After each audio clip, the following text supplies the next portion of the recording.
vidimo, da si res pripravljen narediti vse za to službo. Jaz se tudi svoje audicije spomnim, jaz je bo tam nekje okrog 180 takrat tukaj.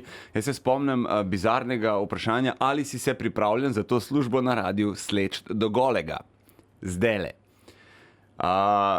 Bili sta pa dve ženski, urednica, pa redaktorca se mi zdi, pa še en tehnik je bil noter.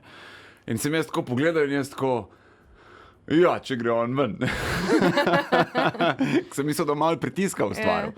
In one dve pač sta, ja, Blaž pejt ven, Blaž gre ven, ostanemo in jaz sem začel.